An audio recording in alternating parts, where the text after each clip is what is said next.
pages. It's sci-fi or fantasy, whatever genre you please.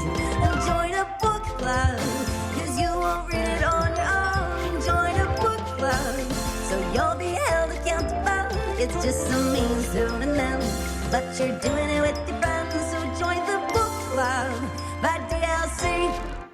Did you see that, Lana? I tried out a new move. I call it the Angry Dwarf. I really liked it. I was immediately envious of it. That's the angry Dwarf. Hey there, book clubbers. Hope you're dancing. Hope you're inventing new moves. I love dancing in the morning. It wakes me up, makes me feel better, makes me ready to talk about the end of this book. Woo! We did it. We did it, finished baby. book 7, A Tale of the Malazan Book of the Fallen, Reaper's Gale. Still not exactly sure why that title was that title, but we'll get into it. We're going to talk about it. I'm Jeff Canada. I'm here with Lana Bashinsky. Hi, Lana. Hello. Good morning. Oh, what a morning. What a morning. What a morning. I love the feeling of finishing a novel. I love the feeling of closing that last page, or in my case, just turning off my Kindle. But either way, getting the pop-up satisfying. for the next book. Ooh, feels satisfying. So I will good. say I did feel that little... I mean, I felt the resolution of finishing the book yesterday, but opening it up just now to like make sure my quotes were loaded, and it just says that little red flag on Kindle. It's like, oh, it is red, isn't it? You did it. I did it. Yeah. Yeah. Oh, what a crescendo. What an ending. We're going to dig into all of it. In fact, it's such a huge final chapter plus epilogue that we're not going to do a big non-spoiler topic, but Lana suggested, hey, why don't we just do a sort of a mini non-spoiler? Let's just recommend some other thing that we've read lately. Mm-hmm. Might be a fun, just quick hit topic. So, Lana, what do you have to recommend? I just, a series I've recommended the first one of before, and then I fell off on the second and third one. The author, V.E. Schwab, has begun anew on a second trilogy, and the first book in that. So the original trilogy that is out there starts with a book called A Darker Shade of Magic that I really enjoyed, and then I did not enjoy books 2 and 3. But book 4... as you power through, as I'm known to do, it's sort of like a return to form with really interesting characters, another great sort of take on the world, and sort of an expansion of it in a way that I really enjoyed. I genuinely enjoyed. Still some frustrating moments with the existence of Delilah Bard, but otherwise, great book. I was really surprised at coming around so powerfully, and it is called The Fragile Threads of Power. Great. Awesome. Good reco. I have one that is nonfiction that really has captured my imagination. This is a book by Sarah Imari Walker, who is a noted physicist and brilliant genius person. She published a book called Life as No One Knows It, The Physics of Life's Emergence. And this is a description of a theory that she and her colleagues have invented called assembly theory. And it's a theory of life. And it is fascinating to me. I absolutely love it. And I think it makes a lot of sense. The idea being that it's not just organic life that evolves. It's literally everything has a sort of evolutionary path in that technology or items, even you may call them, can't pop into existence. Cell phone can't just be invented. Everything that we needed on Earth to make a cell phone has been here since humans have been here, but a bunch of other little things had to be invented to get to the cell phone. It had to have this progression. It had to assemble through all these other inventions that are its antecedents. And their theory breaks down. They assign a number to how complex something is, and they try to find like the most basic thing that you can reduce down to. It's fascinating. I'm not doing it justice. It's a fascinating theory. Completely recontextualizes my thoughts on the world, and she is so approachable in how she explains all of it. So I really recommend Life as No One Knows It, The Physics of Life's Emergence. by Sarah and Mari Walker. All right. Let's jump into this novel that we've just finished, Reaper's Gale. Spoilers starting now. We are in chapter 24, the final chapter of this novel, a massive chapter. I'm told the 5th longest in the entire series. The fifth longest. Sorry, I didn't realize it was the 5th longest. It was a pretty long chapter. It's super long, but that's what I'm told is the 5th longest total chapter in the entire series. Wow. Yeah. Okay. So there's 4 longer ones. I don't know if we've already read some of the 4 longer ones. We must have. Yeah. Waiting for us still.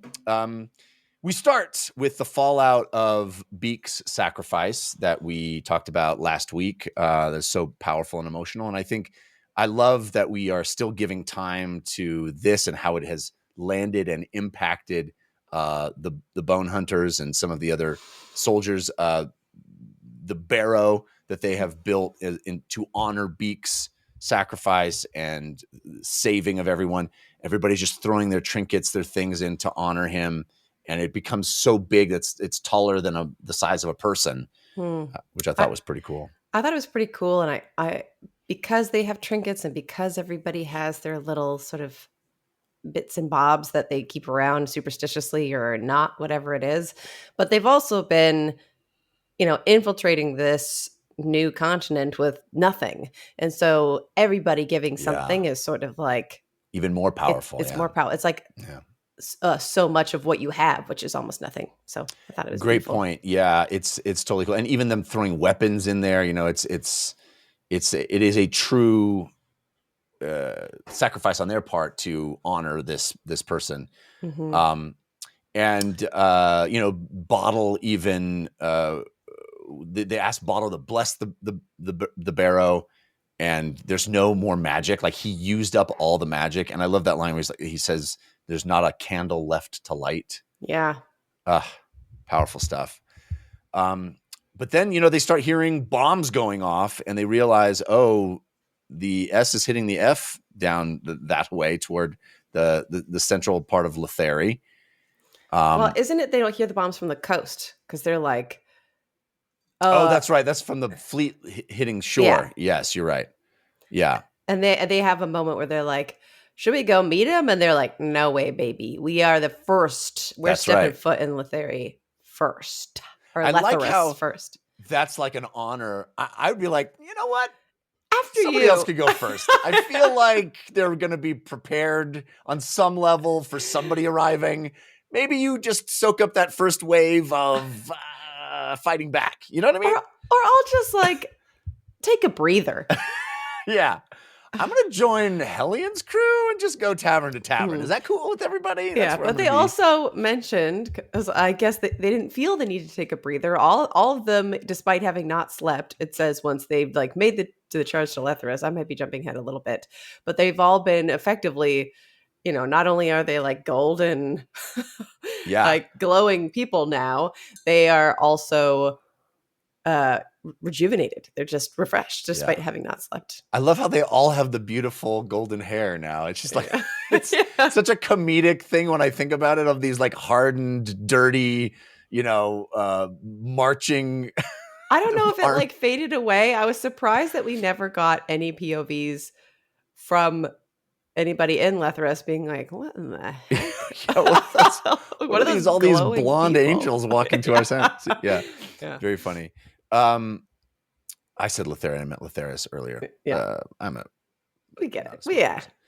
Anyway, so then we have this moment I thought also very haunting, profound. I love Erikson takes the time to have the soldiers notice the refugees who are leaving and the sad state that they're in, and particularly children that are having to endure this the fall of their civilization, basically. Mm-hmm. And this rioting, war, they're being attacked from the inside, from the outside. Their economy has collapsed. Not a great time to be a child in Letheris.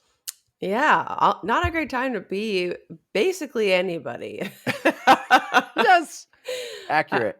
Yeah. Accurate. I like that they're like, oh, all these people, and we have fought a bunch, but all of these are like refugees leaving, and they're like, well, somebody get me the info of what's going on. Why is Yeah. everybody ejecting? It Right. can't be just that they saw us coming. It's Right. got to be something else. And how come there's no Tisti Dur with them? Yes. Weird. But yeah, I like we get a different, Fiddler's perspective on the sad refugees. Smiles, who's like, ugh, I hate having to stare at these people. You know what? I will go in and I will murder their emperor. I will torture him. And because these people shouldn't have to suffer like this. Also, I don't want to look at them. Ew. It's a fun dichotomy of like, I will do anything to avenge the suffering that also don't put your suffering in front of me. Like, Yeah. ew. Come on. Take the other footpath. Get out of here. Yeah. So good. And we have Korik and Tar talking about how, hey, maybe we should do a little light looting. And Korik's like, no looting. Bad. He's Tar's like, what? I was just thinking out loud. I like that. They're like, we're going to do some light looting. And he's like, that is not what we do as Marines of the Malazan army. And they're like, are we like the Malazan army? Because they kind of like kicked us out. And he's like, yeah. Can't we make our own new rules? You're being pedantic. We don't do that. Yeah. We could do whatever we want, right? Because there's no rules now. Yeah. And then, I love how this chapter starts. And we just sort of like, there's this building anticipation. We're all moving toward the epicenter where we know it's all going to go down. But I love how Erikson just ramps up the anticipation by, popping around to these different POVs of everybody getting closer and closer. Mm-hmm. Bottle is, talking to Korab, and Korab's like, this is going to be so sick. It's going to be so sweet. I got all these weapons with me. I'm going to take the fools down. And Bottle's like, nothing about this is going to be great. This is going to be awful. And Korab's like, oh yeah, I'm going to be so cool. And I love how Bottle is like, Beak was this natural high mage. Mm-hmm. Was his life, he gave his life so that 800 soldiers could live, but maybe his life was worth more than 800 soldiers. Yeah. Maybe that's not a good trade. Mm-hmm. I thought that was powerful too. Mm-hmm. Agreed. And even just that whole section of like, just sort of the overall sentiment of like, why is this like dying in battle is like the glory that you seek, but also that is the glory that you seek, but you specifically, Korab, never will. Right. Because you're too lucky, dude. Because you got like the luck. You have like this, what is like Opon stamp or whatever it is. Yeah. Like you are, there's even this thing that you are coveting, which is this glorious death in battle. It's never going to happen to you. And none of us want it. So yeah, stop it. It's so great. Yeah, you're right. It's so great. Even checking with Hellion, who's just mispronouncing everyone's names and angry.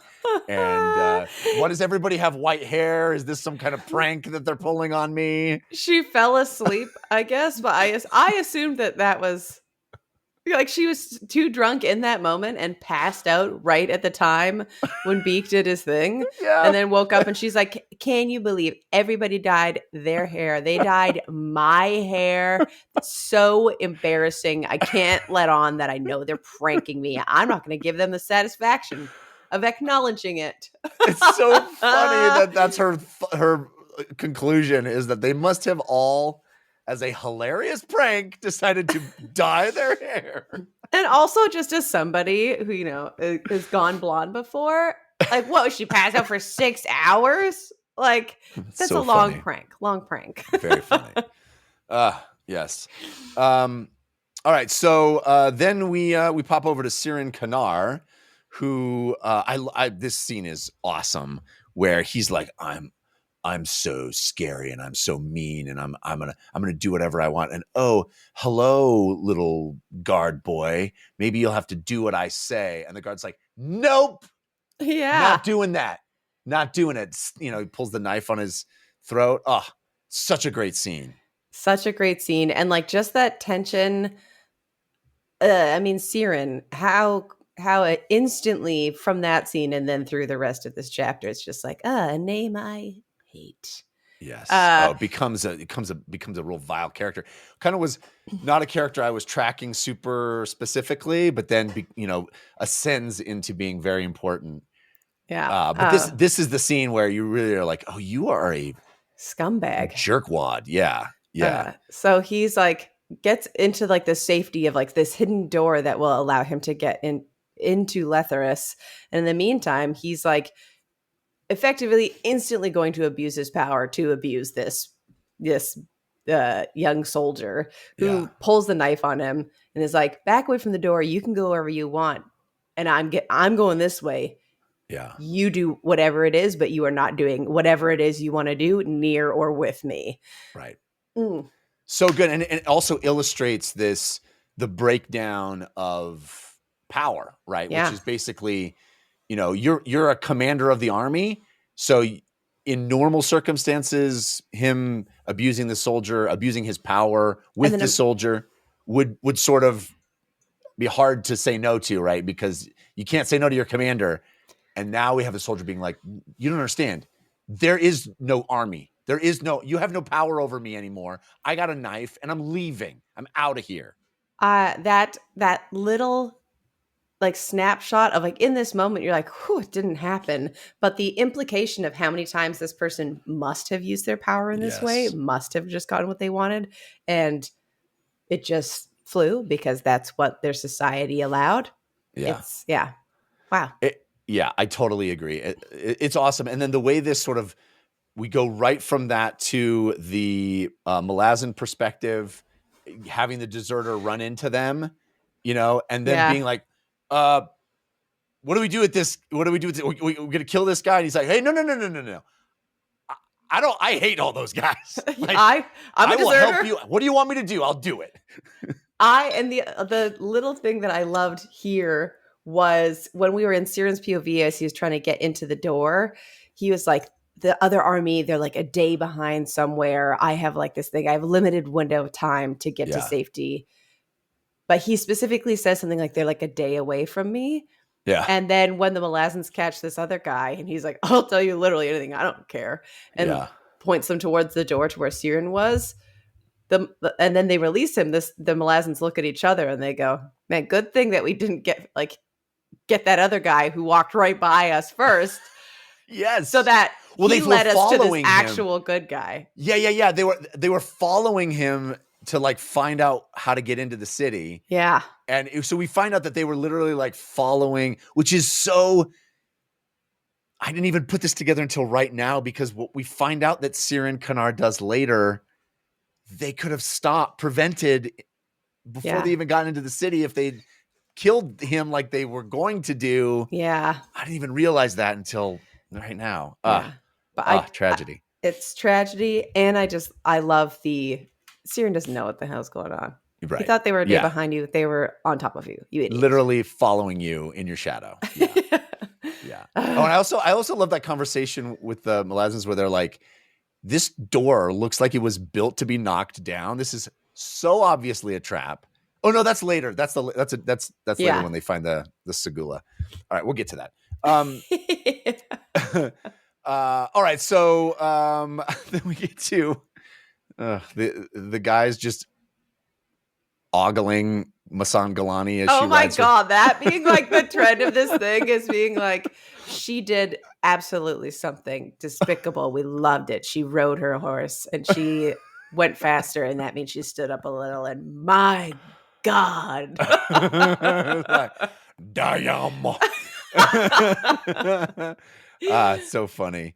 But then we have, we keep getting sort of these very passing references to Sin and what's going on with Sin and how Sin is uber powerful, but also a natural high mage. Yes. In this scene, Sin is being affected by something. They're like, oh, she's behaving like she's drunk. What's going on with her? Is she going to fall off of her saddle? Like, just be careful. Clearly in tune with the magics that are going on. Mm-hmm. Interesting that we haven't like directly gone into Sin's POV or anybody like directly with Sin. It's always these sort of oblique kind of side comment. I feel like she's going to have a much bigger role in the future, in the novels to and come. because we've never been in Sin's POV. It's always this mysterious third person trying to just read her or her brother. Yeah. Also, Grub is still around. Grubbing which it is up. funny. Grubbing it Just up. having a just time. being weird and knowing more than he should. And probably saying nothing important. You know, that kid. He's always let's blah, just blah, blah, continue blah, blah. to ignore him, everybody. He said something about candles. It's probably nothing. They come across the barrow because they're behind the other group, and they come across Beak's barrow, and they're like, man, this is just giant barrow. What's going on with this? There's got to be tons of people in there. It's like, no, there's just the one body. Well, something big must have happened. And they assumed that all the Malazans were dead. Right. Because they saw the giant wave of sorcery previously. And then they sent runners ahead to like figure out what happened because they saw the sorcery, and then they also saw it crash down on the barrier that Beak created, not knowing what the heck either of those things really were. Right. Then we check out with Lestara Yill, who is hanging out with Tavor, and they're also trying to figure out who died and who survived the sorcery. They assume that Fist Keneb and all the Marines died, and they are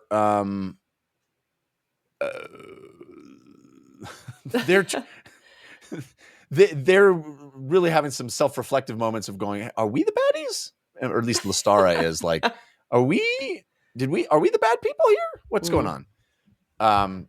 They're realizing that the Malazans are kind of mowing through these Lethari who have inferior armor, can't defend against munitions. And they're like chasing them down to like fully slaughter them. So even when they're like fighting people who run off to try and escape, they're like, it feels like kind of bad because we are just slaughtering them wholesale. But people who run away, we got to chase them down because they're probably going to fight again, and we don't want to fight them twice. Right. And also, Lestara's like, hey, Fist Keneb's probably dead. And Tavor's like, well, Grub doesn't seem to be sad about his dad being dead. And Lestara's like, well, what does Grub know? He's just dancing around singing about candles like you a real listen to loon. that kid? You listen to that kid? What does candles have to do with anything? That kid doesn't know anything. And then we have a moment in Lestara's POV where she starts really questioning Tavor. I think this is a running theme where everyone questions Tavor because she's like this closed book, doesn't let anybody in to her interior life. But Tavor knows what she's doing, in my estimation. Yeah, but and she's similarly, we're not in her brain, right? And so we don't get the full scheme. Evidently, she has sent off the Kundril burned tears in the parish east. Won't explain what that's about. And Tavor, they talk about how the bridge burners motto has changed from first in, last out to last in, looking around. That was funny. And she's like, where'd you hear that from? And she goes, nefarious bread, which is, this mythological non-person. I couldn't tell if in that moment she'd actually heard it from Nefarious Bread, or she was just like, I'm throwing the only name that wouldn't get in trouble. Because it's I think Nefarious Bread, my take is Nefarious Bread is like, what's that famous, it just flashed in my head now, I can't think of it. There's a famous name that is used when a director wants to take their name off of a movie, and so it's attributed to the same person who doesn't exist. That's exactly my read on it. Yes. Yeah. It is Nefarious Bread doesn't actually exist, but it's a name that they conveniently use. Where did you hear that from? Oh, this guy came through, Nefarious Bread. You just missed him. He's wagging. He didn't mean anything by it. Nobody's in trouble. Yeah. Why can't I think of that name of that? Anyway, I probably put it up on the screen already. Anyway, so we pop over to Shirk Alile for a moment. which is this delightful scene where the Nocts, the crazy little demon thingies, are I guess putting on some sort of show for everyone. I don't know. I have no idea. It was so strange. They're doing some kind of theater. Yeah. I didn't think very much of it at the time. I was like, yeah, they're just doing weird things. I wonder if going back now, I could like draw parallels between like what they were acting out versus what we saw. Oh, interesting. Well, they're doing like a like a Three Stooges bit, right? Where Yeah. they're attacking each other. They're fighting over a sword, and the sword is stabbing them even as they're fighting. And they're doing like whoop, whoop, whoop, whoop, whoop. You know, the whole nine is what, at least in my They're imagination, fighting is this- around it, but because this like the sword is sharp, they keep cutting themselves on it. And then Yeah. we kind of cut away and look back, and somehow all three of them are now impaled on the sword. Yeah, they're like stacked, and they're still hitting each other. The back of their They're like heads is still choking fighting. each other and like headbutting each other. And people are, all the other sailors are placing bets, but they can't really tell them apart. It's a brilliant scene. I love the goofy, fun nature of it. But then we have this odd moment where everybody sort of turns away. They look like they've died, impaled on the thing. And then Banishar is watching them, and they like deftly unimpale themselves, like dun dun dun dun dun, dun, and then they jump into the water, like Well, they hug first each other. they hug each other, and then they throw the sword in the water first, Yeah, and then they jump in the water. Which I'm trying to I'm sitting here just trying to process of like what could any of that mean or be or really in relation to anything other than like they obviously show up later to like is this like some version of their magic where they're like over there and then they're like time to go back to that island. I guess I don't know. It was hilarious, and then I was like, "Ooh, that feels pointed and specific that they were just joshing with everybody." And I don't know what we're supposed to take from it exactly, but it's interesting. In retrospect, it sure felt like something. And now that I have to talk and not just sit here in silence for like 40 seconds, I cannot process it. All right, then we pop over to Rautos Hivenar, who is still trying to figure out all these contraptions, even as civilization literally falls around him. But he's so trying to figure out. And he's got like the miniature versions that correspond to the giant versions in the city, and there's pieces missing, and he's trying to figure out how they fit together. And it's a puzzle he can't quite solve. Mm-hmm. Then again, I love the way this chapter starts, and I just feel this sense of anticipation. And there's so many people that are just doing things. We don't know why. We don't know what it means, but it feels like everybody's sort of prepping for something big. The next scene is Ublala Pung doing something we don't understand, but he's, preparing this strange place, this cemetery almost. Yeah. Don't know why, but he's clearing it. He's really working hard. He's got to get it done before dawn. Mm-hmm. And I was like, "Oh yeah. What's that about? What's that about?" I love the building questions. The building. Everybody is like, the chess pieces are setting. Yeah, everybody has like a little hustle, and despite it being this last chapter, just even being like a 3-hour chapter, the rate at which people are doing these little things, it's not like that's future setup. I'm like something that's going to be used right now. What is it? Totally. What is it? Totally. Another example of that is Ormley and Ruckett, who are also sort of prepping and like, oh, the Ratcatchers Guild is having an impact at the end of this book again. Surprised me a little bit. Cool. And they're like, okay, is everybody set? Is everybody ready? Are we all going to do? You get the sense that they're going to try to bust out Tehal and Janeth. And they're like, what's that Ublala guy doing? I don't know. He's probably going nuts. Love that. One of the things that struck me as soon as the Ratcatchers Guild, well, I'll wait because it wasn't as soon as the Ratcatchers Guild. It's things they've done in the past and what that implies. Okay. Then If you had asked me to name a character that I was sure would never come back in the series, it's Ersto Whobutt. Ersto Whobutt. As soon as I read the name, I was like, no way. It's like, assume anybody you met is coming back. Baby, you gotta. I at this point should not underestimate this series in any way.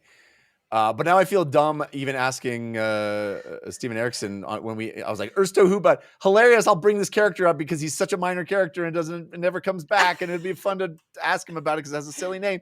Nope. Comes back. I'm sure Erikson was like, just you wait.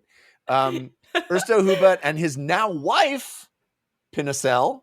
Lock it down. They're now married.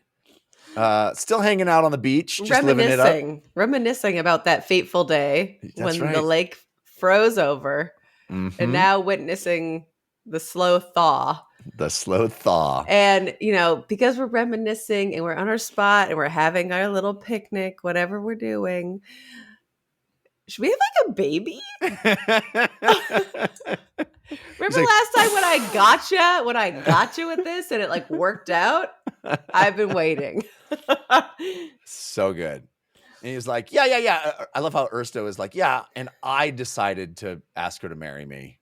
It was not the errant's nudge. No matter what the errant thinks. I'm like, I feel the same way about my proposals. Like, I decided, right? I don't remember deciding, but I must have. I didn't send my husband to be a document of the types of diamonds I liked. Hilarious. Okay, then it gets dark. After I'm like I'm all about Ersto Whobutt. I'm laughing. I'm having a great time. I'm getting excited. Then we have to go over and check in with Tanal Yathvanar. Who unfortunately, it's the first time we really get information about Tehal, which is he's in a bad way. Yes. Getting all bloodied and filthy and being mistreated, of course. And Janeth is back in her awful state as well.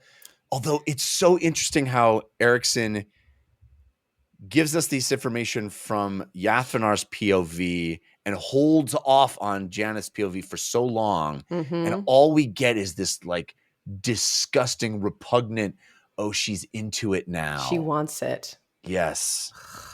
Oh, but and as a reader, you're just like, that can't be true. That can't be the case.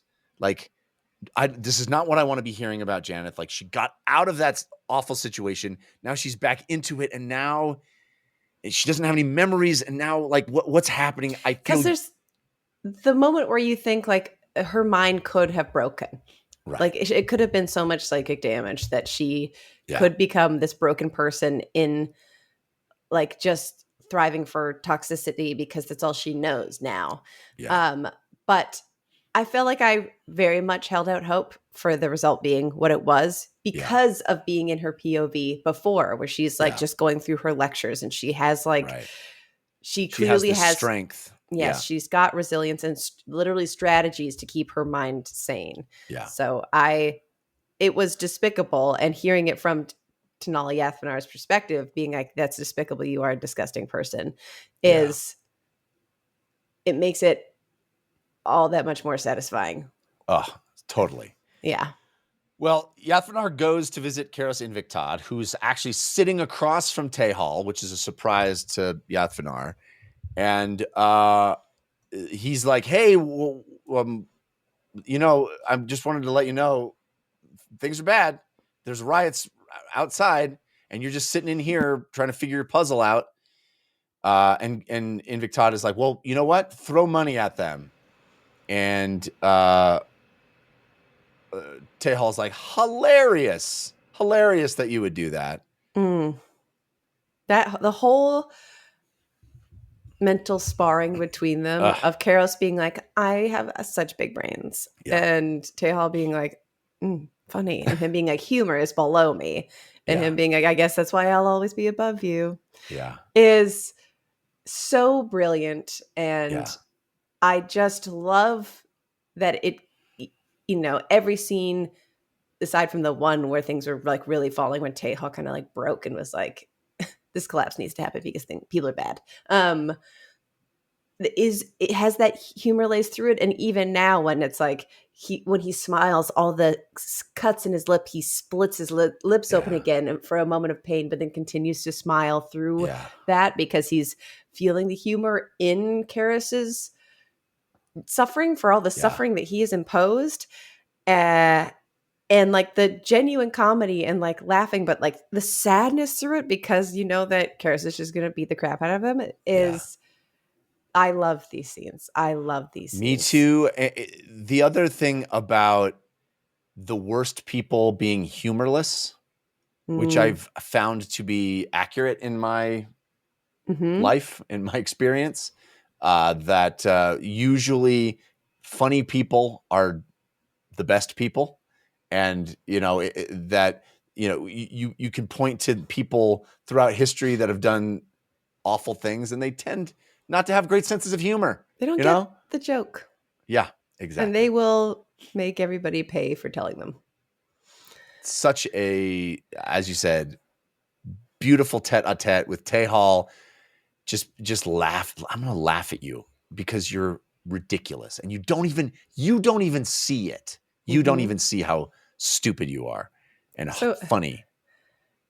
You are paying because they lost money, and now it's your money that you're paying back to them that you think is going to ease them. Yeah. And then you won't have any money? Hilarious. Yeah. That's so funny. I also love the play of the puzzle, which so clearly Tae-hall built and sent to him for exactly this purpose, to like confound him and frustrate him. And that whole thing of like, I'm kind of into puzzles, is like, oh, you're into puzzles? Yeah, I've designed a few. He's like, oh, really? I don't recognize your name as a esteemed puzzle designer. He's like, well, I've actually only designed one. It's just so awesome. The thing that I love about that part, and I didn't know if it was this exact scene, but it shows like a slight imperfection in sort of Tae-hall's satisfaction of the execution of that puzzle. He brings this up as he's effectively being rushed out of the room by Karos to go out of frustration to go back to whatever cell they're keeping him in for like holding off for later abuse, effectively. Or to be killed, to be drowned. He's like, you're going to be drowned the next day. Be drowned in hours. And while they're in this room, I feel like in my headcanon, Tae-hall's waiting there, watching him do this puzzle, waiting to comment on it. For like this moment that's going to be impactful, but then it's like, you're getting out of this room, you're too annoying, stop talking to me about comedy, whatever. And he's like, oh, so funny, I actually see you're doing a puzzle. And he sort of like tumbles through it in a way that it stops Karos in his tracks, and it's like turns him around and makes him do the thing. But it all kind of happens in this, it just feeling like this tumbling way, and then him solving the puzzle that he clearly designed by you just fog the glass with your breath and the bug stops moving around. And now he's like, you have to put off my drowning by 40 years if I can solve the puzzle. And he's like, okay, you won't, so I agree. And Tae-hall doing that and then going, I'm free is like when so the next moment Karis is going to hit him with that scepter. He's just immediately going to. Right? He knows he's not going to set him free. Yeah. But then him still choosing the comedy. Yes. Because it's this thing that infuriates him more. It's just insult to the injury of solving this puzzle. And then again, the comedy, but like the darkness of him saying, I'm free. And then looking at the bug and going, run. And then getting the crap beat out of him. It's so dark. It's so beautiful. And still like laughing with him through his pain. It's so good. Yeah. It's why we love Tae-hall so much. It's agreed. So then we go back to Yathvanar, who is going to see Janeth, and she's like, make the chains tighter. I'm so into this. This is the best day of my life. I actually like it when it's worse for me. Yeah, this thumbs up for all of this. And then finally we get into Janeth's POV and the satisfaction of her strangling him with the chains, but how it's described where he's on top of her, inside of her, it's like right there, and she's just looking at it. She doesn't say anything. She just watches him die. Ugh. It's so, and like from Tanal's perspective, right before that, there's certain things that he mentions, like, oh, I haven't gotten off from hitting her in a while. Right. And so he notices that her wrists, like from the manacles, are still like incredibly damaged. And he's like, we really have to sort that out. Anyway, time to. And her wrists are in such a bad state because she, no matter what, no matter the pain, it describes her actual bones are being chipped away, worn away under her skin. Just anytime she's alone in this room, pulling on the chains, trying to yank the pins out of the wooden frame of the bed and just willing the whole thing to collapse so she can escape. That is the mental fortitude. That is the resilience that allows her to realize. That willpower. Yeah. And like just the like the math to be like, if I uncomfortably crank my legs this much wider open, I will have enough slack with my arms to get him. And the long game you have to play and what you have to endure to get to that point. Incredible. She's awesome. Mm-hmm. And the fact that it's not someone else that saves her, it's literally her saving her. Awesome. And then that moment of her just being like, it would be great. Just some water, just a glass of water. That's all I want. That's all it would take. That's all I need. Just some water. And then I would spit it in his face. Yeah. That's like so hardcore. Yeah. Janeth. Ugh. So good. Mm-hmm. All right. So then we're back to old greasy-haired Terralac Veed and the senior assessor who drops some serious info on the nameless ones. Mm-hmm. He's senior assessor getting sassy all of a sudden. Senior assessor, more like. I know, he really I got a little edge to him in this scene. All of a sudden, he's like, "You're not. The nameless ones are using you, and I could tell that because you still have a name." But we find out that the nameless ones feel like losing their name empowers them, and that Terralac, you were being manipulated. You're a tool that they will discard as soon as your usefulness is expired. And that's when we realize that, Icarium has broke out. Yeah. He's not going to fight the Emperor Roulade. He's got other ideas in his head. And so they like, all the guards are dead. He's out. Let's figure this out. Let's find out. And they knew that he was going to do something. The person, the senior assessor, who they were like suspected it, and so they're like, "Just you got to stay up all night. Trust me, you got to stay up." Oh, see, there he goes. What did I tell you, buddy? Yeah. And so they were planning on seeing what he was up to. Yep. So then we head over to Samar, Dev, and Karsa. Karsa is sleeping, but Samar's like, "Oh, he's gonna die tomorrow. This sucks." She senses that Icarium has left, so now that's it's just all Karsa, and Karsa's like, "Yeah, he left because he realizes I got it. It's all done. Boom." This guy with the thumbs. And I love this scene because Karsa is so awesome and so confident and so like he's got the plan, and Samar's freaking out. He's kind of a jerk to her actually, but I love that she's like literally found some care for him and genuinely doesn't want him to die. Mm-hmm. He's like, babe, don't worry. Don't worry. I know you get emotional sometimes. It's Oh okay." my God, I laughed so hard. That scene, I was like, this is so glorious to have Carissa be like, so you're like on your period? And she's like, oh. And he's like, see, you're pissed. That's just more proof. Yeah.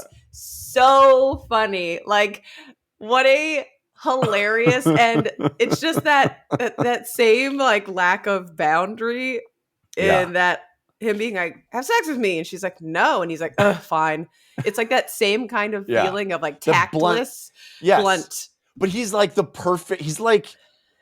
he's I really believe he's Erikson's Conan, right? He's the perfect barbarian archetype plopped into this much more complex novel, but he's that blunt, straight ahead, the shortest distance between 2 points, like, but he's also at the heart of it. He's being rude. He's being a jerk to her, but also there's like a core of caring where he's like, she's like, oh, you have so much to learn about women. He's like, I'm really looking forward to that journey of discovering it. And he's like, and like just that whole scene of she's like she cries. Yeah. And he's like, I know what that means. Yeah. He's like, yeah, it's women get weak once a month. I get it. And she's like, I can't believe you're suggesting that I'm on my period right now. And he's like, just that. You've really taught me a lot. Wow, I can recognize this. He's like kind of admiring his own like knowledge that he's learned as well. Yeah. It's so. And she's like, "Oh, you have so much more to learn." He's like, "I do have more to learn, and I'm really excited about it. I'm super excited about learning more." It's just so great. I don't know if it's here or later, but that part where Samara's like, I should have had sex with him. I know. It's like a little bit after this. I understand him better. I would know. I would so know good. what the heck Idiot, he's doing. I'm so dumb. I just could have done it anytime. It's so funny.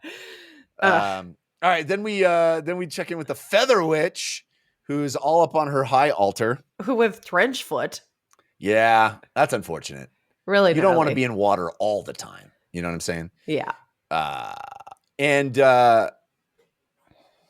this scene is kind of was genuinely heartbreaking to me, where the Feather Witch is like, Errant, we're doing it. We're gonna rule as king and queen, and you're so awesome, and we're doing it. And do you want to like consummate this relationship? And because I've never done it with anyone before. And he's like, yes, you have. You were repeatedly abused as a child. And she's like, I repressed that memory and I hate you now. Yeah. It was like, it was a gut punch of like Feather Witch, who I don't know. I cared about her previously, but she's kind of turned to the dark side. Mm-hmm. And you realize, oh, there's this pain. There's this and little hurt person in there. Yeah. And it's like the errant, what's it called? It's the errant being like, you think that you are just like the way that you are and like kind of a crazy jerk naturally. You are the way that you are because you suffered this abuse. Right. It's like 1 second of therapy she was not prepared for. Completely. And then she's just like, I don't want to be around you anymore. Thanks for ruining everything. Like, thanks for making me face that. Mm-hmm. Yeah. And he's like, and the errant kind of feels bad in that moment. He's like, oh, sorry about your feet. Yeah, you should. I'll try and get you a towel or something. Just like elevate them. Elevate them. And then we find out what she's been doing with Priestess Finger, which pretty we don't gnarly. need to get into. Yeah. Pretty gnarly. One way to keep it moisturized, I guess. I don't know. But she's like, her sense of magic is that she is the closeness that she has with this Fingy that has been separated from his dead body. Is she thinks it will give him her power over him when he is resurrected, which everybody seems to know will just happen. Everyone seems to be on that page. And the errant is like, this is bad. Ikariam is out and doing something I don't know about. The Malazans are here. They've got this powerful mage with them. Silchus Ruin is flying dragon style on the way here. And Hanan Mosag is trying to free the demon spirit from the ice. And it's all melting. Everything's bad for the old errant. Yeah, he's like, everything's bad. He's like, all this water. Everything's bad. The water, though, is like, it's really melted. Oh, no. Yeah. And then the next scene, we don't even like get the satisfaction of like the freedom. It's just some old man is crawling out of the rubble. And I'm like, yeah, baby, we're in business. So good. So good. And the way that scene ends where it's like, Male, the elder god, has returned or something like that. I was like, yeah. Mm-hmm. So we check in with Verat Ton, who is now the Finad. And things are going bad. It's not a good time to get promoted. The Malazan army is marching through your country, basically. Mm-hmm. And not only that, but the Emperor not handling it well. What? The Emperor is still being counseled by Chancellor Tribun Knoll, covered in gore, just been killing people in the, each of the challengers has been murdered by Rulad. Mm-hmm. And Rulad has this moment of real innocence where he kind of talks in this child voice. He's like, what's happening? What's happening though? Ugh. It's really sad. Those little glimpses, it is just so sad. Yeah. Yeah. He's just like a cocky teenager, and now he's what he is. Yeah. And Tribun being so smarmy and like, it's fine, master. No worries that like literally everyone in our empire will die, but you won't. You'll be standing there all undead and fine. You'll need counsel, obviously, so I'll be fine. Yeah. And we'll need protection. And so the Patriots will obviously be fine. And Veriton looking at him and like hearing these words and basically being like, that's like so gross. He's like, the planning of that is like, literally everybody else will die, but you will preserve yourself and your patriotists, of course. Yeah. Standing next to somebody who's unkillable. And that's the only thing that you think you have. Yeah. Yeah. And the way that scene ends is so, it is emblematic of this thing that I've been talking about. We've both been talking about of this like building. The way this chapter is just feels like you're a snowball going down a mountain where just everything is building. We're checking in here, and everybody is preparing. And we know that it's all coming to a head, this convergence. And that the way that chapter ends where Karsa's like, Rulad is like, who's left? And they're like, well, there's the giant. And he's like, bring him. Just that, like, bring him. It's just like, ooh, it's happening. It's finally happening. So exciting. So one of those things where you're just like, I need to keep reading. I can't go to bed yet. Like, think back to the beginning of this book where, was it Taxilian, the beginning of the book, who was like, there's some people and they're being mean to my people. And he's like, let's get on the boat. Let's go. Yeah. Like, that was so long ago that they even got on the boat to come here. Yes. Yeah. All right. So then the scene in the tunnel that I was talking about earlier that I forgot was much later is happening now, where Fiddler and Cuddle and everybody was like, this looks like a trap. We're in this tunnel. It's probably going to flood. We're going to get murdered if we take this door down. It looks like a door that's meant to be blown open. Like it's completely a trap. And then the door opens and the Segula walks out and she like stares at them and they're like, oh boy, don't look at the Segula in the face. Don't look her in the eye. Don't look at the eye. And they're like a high ranking one. So here's my question. They said it was a high ranking one, which to me implies it was not the same one as before. The one that was in there before was definitely killed by Rulad, definitively killed by Rulad. Yes. And I guess she was just coming to like check. I don't think we get any information about this one. The first thought I had, forgetting what you just said, was, oh, that Segula champion that we saw like made it out. That's kind of cool. And it's like, no. We watched her get murdered. We watched her get murdered, and just the description of like the mask is hers. They thought it was writing on the mask that there were so many right. lines. So to me, that was like a very low ranking Yeah. person. And So I'm not this really sure one- who that one is. Me neither. Yeah. I don't know who it is, or exactly what the motivation was, because I was waiting like, oh, she's gonna like have the other mask in her hand, or like Yeah. whatever it was. I assumed that she was just like, yeah, definitely dead, and like pieced out. But then because she comes out of the tunnel and walks away or whatever, then Fiddler looks up and is like, oh my gosh, I almost peed my pants. Like, the only reason that we're alive is because I didn't look her in the eyes. She's, oh, I didn't look at her either. I'm like, oh, thank God. And then they go through the tunnel and she has killed everybody else. Yeah. So they're like, So oh, I guess good. it was kind of definitely a trap, but we're good. Yeah, We're good. Yeah. It's an awesome scene. They're just like, he's like, do you have any idea who that was? He's like, I wasn't looking at her. What am I nuts? So good. All right. So then Hedge, Quick Ben, Saren Pedak, and Troll appear through the magic teleportation portal at the from the Azath Tower they were at to the dead Azath Tower that Kettle used to hang out at by the Letheris Palace.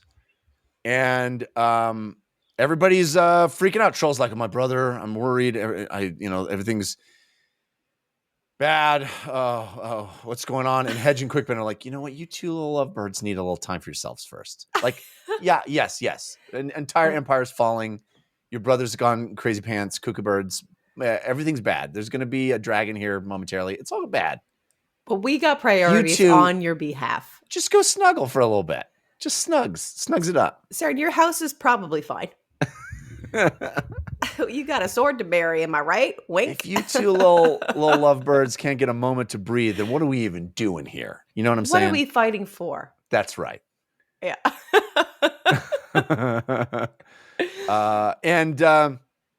So then we move over to Bruth and Trana, who's still walking the seafloor, just trudging along on the seafloor, seeing all the stuff down here. It's like, wow, they really throw away a lot of stuff into the ocean. It's like, wow, more silt. Yeah, who knew? That's right. And then, the guardian of the names comes walking out, who we remember as being the one that interacted with Bruce Benedict. And he's like, hey, you're dead. He's like, what? Yeah, you're a ghost. He's like, hey, ghost. He's like, who are you talking to? Not me. Not Definitely me, totally not a fine on the bottom of the ocean as a living person. My body is just sitting right there in front of the most trustworthy person. Oh, no. He stabbed me instantly, didn't he? Instantly? Yeah. I really should have seen that coming. I really. And he's like, okay, well, it's time to resurrect Briss Benedict. Let's do this. Go over there on that pillar. He'll come out. He's going to be missing a couple of fingers, but don't even worry about that. He's like, just fine. Just read what's on there. Yeah. He's mostly fine. Brice arrives, doesn't even say thank you, pieces out. What a jerk. Come on. He kind of like swirls up like his manifest or whatever, and they like slap a sword in his hand and like, get out there, champ. Yeah. And give him a little flop, and then the water's like, shoom, and takes him away. Yeah. Yeah. And Bruthen is like, guess I did what I was supposed to do. So, you've been ghosting down here a long time, or what's a ghost do next? It's like, there's so many names to memorize if you want. Yeah. All we do is memorize names down here. That's what we do down here. So then, surprisingly, we check in with Salush, or Selish, who somehow has one of Briss Benedict's fingers in a jar. Well, we never heard how that happened. I don't think. I don't know if we did either. I know that I do feel like we knew somehow, and something about it being in that jar. It's a Tehal trade, right? Well, it must Because be because he that's kind of the circle that she's in is the Solush circle over there. and I have some memory of Tehal interacting with her at some point and being like, "Listen, Solush, I got some girl here, and she want to smell a lot nicer. So let me give you a little treaty treat." And I remember some kind of negotiation, but I can't remember the specifics of it. But that is my understanding is that it came through Tehal and their interactions. I would believe that. So the finger twitches, and Solush is like, it's happening. It's on. Let's do this. Somebody tell Ruckett. Then we pop back over to Janeth, who is still having to lay next to the awful dead body of Karos Invictad. Or no, excuse me, of Tanal Yathnar. And she's like, nobody's even going to look for me. Nobody's even going to look for me. This is where I'm going to be. If I can't get myself out of here, this is the only guy that knew where this place was. No one's even going to come looking for me. Pretty awesome. She's like, I got to do this myself. Yep. And that's when she's like, I just need water. Just get a glass of water would be lovely. Yeah. Which I'm just now realizing feels Maley. You got that way before me. I just put that together just now. But yeah, that feels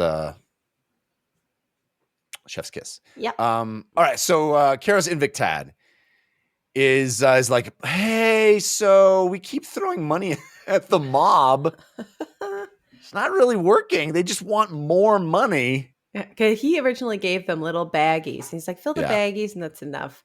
And they're dipping into his private stores, which he described to Tanal Yathnar, who sort of gave the order to people as like the room that was definitely never a secret room. Yeah.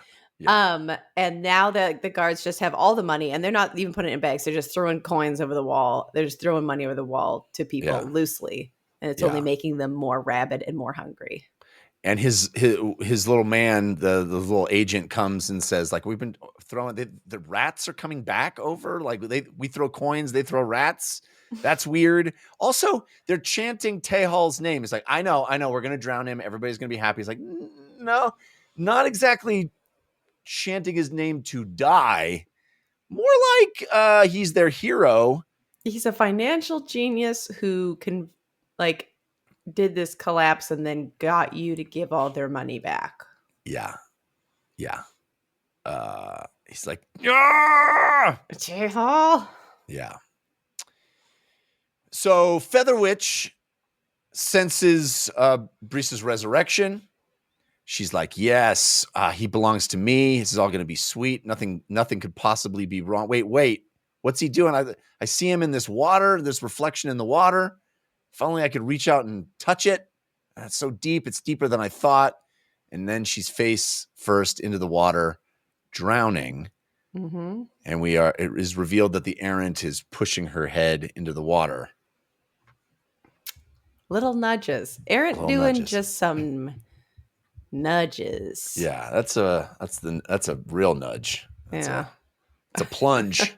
Well, it's interesting because it's all in Featherwitch's perspective, and it's confusing because we know that Breeze was under the water, and then she seems like she's just lost in it, and you're like, she's just kind of lost it, and then cutting out to the errant just lightly holding her under the surface, and she is lost in her own mind enough that she's not like, hey, somebody's drowning me. She's like, what's happened to me? Yeah, is interesting. But that is her demise, as far as we know. Mm-hmm. Speaking of demises, the bodies start hitting the flow at this point in this chapter. It's like a Reaper's Gale comes through. It's true. I'm an idiot. Of course it is. Hanan Mosag is heading towards the lake, wants to see his beautiful water demon finally released from the icy prison. And he's like, what's up with these two weirdos sitting next to the lakeside shore? Yeah. Just laughing and having a great old time drinking. What's up with them? We find out that The rat catchers have been paying people to shout Tejal's name as a revolutionary. I love this detail because I honestly had a hard time swallowing that. Oh, the people have now embraced Tejal as their hero. They somehow recognize that this was his doing, that the Yes, money's coming back. The angry, belligerent mob has had a real moment of clarity. Yeah. Which at the time I was like, okay, I'll suspend my disbelief, but that feels a little bit of a stretch. Of course, Erikson, not willing to ask me to even do that, justifies it in the most defensible way, right? It's the most obvious thing that would have happened is that, you think it's even part of their plan all along was like, let's seed the revolution. Let's use propaganda to seed the revolution. Pretty brilliant. So Ormley arrives with Briss's finger. There's this really interesting interaction between Ormley and Ersto, Hubut, and Pinocel, where we realize Ersto, Hubut, and Pinocel more than they appear. Guardians. Yes, been around. They're in a 600-year-old painting that was in the old palace. So they've been around a long time. Who knows what powers they have? But I love how they're introduced as this kind of like ridiculous older couple who are just going to sit and watch the world end. But no, there's so much more. Never underestimate a Hubut. And is that Ormley who comes by? That's what my cheat sheet says. Yeah, it's one of the rat catchers, right? He's got the... Was one of the rat catchers? Well, I wasn't... The rat catcher comes by, but then somebody else comes by later.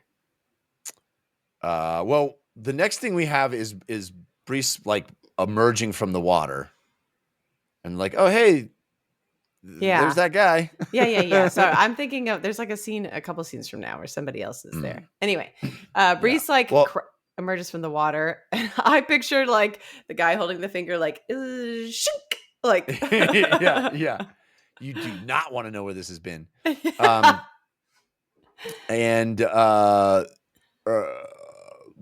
So the demon spirit is also about to be free. Like it's like, well, we got the good thing, we got a bad thing, and Ersto is like, hey, just say its name, dude. Brice, say its real name.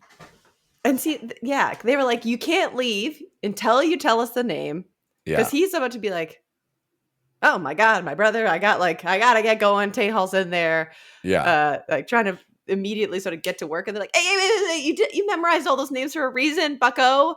Yeah, give us the right one. And to me it's interesting because it's almost like while he was away memorizing these names or whatever went down with the name guardian guy, they didn't necessarily know which one was going to be the one, and so he memorized all of them and then was like, which one is this demon? It's this one. Okay, great. Yeah.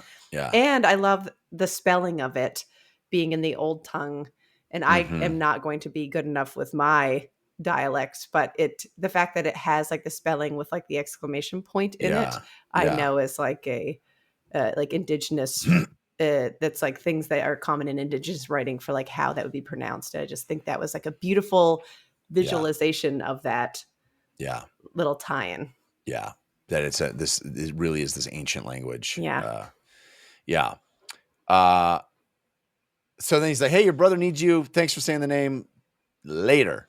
And Ersto and Pinocel are like, let's just keep drinking.